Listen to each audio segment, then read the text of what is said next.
ഇതിൽ സസ്യാമൃതം ഉപയോഗിച്ചിട്ടുള്ള ഒരു ചെറിയ മാവിൻ തോട്ടമാണ്. കഴിഞ്ഞ തവണയൊക്കെ വളരെ വളരെ ശുഷ്കമായിട്ടുള്ള പൂവായിരുന്നു. സസ്യാമൃതം ഉപയോഗിച്ചതിന് ശേഷമുള്ള മറ്റേ പൂവിൻ്റെതാണ്. ഇനിയിപ്പോൾ ഇതിൻ്റെ മേലെ വീണ്ടും സ്പ്രേകൾ വരും. അപ്പോൾ ഈ പൂക്കൾ കൊഴിയുന്ന വളരെയധികം കമ്മിയാവുകയും ചെയ്യും. കായ നല്ല വലുപ്പം ബോൾഡായിട്ട് വരികയും ചെയ്യും. അത്യാവശ്യം ഏത് പൂക്കാത്ത മാവാണെങ്കിലും മറ്റേ പ്ലാവാണെങ്കിലും അല്ലെങ്കിൽ ബാക്കി എന്ത് റംബൂട്ടാൻ, മാംഗോസ്റ്റീൻ പോലുള്ള ഏത് ഇതാണെങ്കിലും പൂക്കാനും ഇതെല്ലാം ബുദ്ധിമുട്ടുള്ളതുണ്ടെങ്കിൽ ഇത് കൊടുത്തു കഴിഞ്ഞാൽ ധാരാളം പൂവും കയറ്റും. അതിനുള്ള ഹോർമോൺസും അതിനുള്ള ഇതിൽ സീവീഡിൽ തന്നെ ഏകദേശം 85 ടൈപ്പിലുള്ള ന്യൂട്രീഷൻ ഉണ്ട്.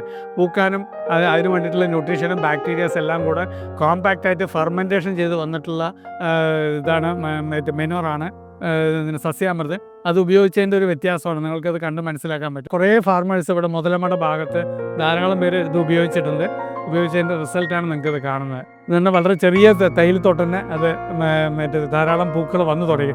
കഴിഞ്ഞ വർഷമൊക്കെ വളരെ ശുഷ്കമായിരുന്നു. ഇപ്പോൾ തന്നെ കായ്കൾ വന്ന് തുടങ്ങിക്കഴിഞ്ഞു. അതിലിപ്പോൾ കായ ഇതുണ്ട്. ഇതപ്പോൾ കായകൾ വന്ന് തുടങ്ങിക്കഴിഞ്ഞു. അപ്പം അങ്ങനെ നമ്മുടെ ഒരു ഫാർമർ ഇതുപോലെ കൊണ്ടുപോയിട്ട് വീട്ടിൽ ഒരു മാവുണ്ടായിരുന്നു, കുറേ വർഷമായിട്ട് പൂക്കുന്നില്ല.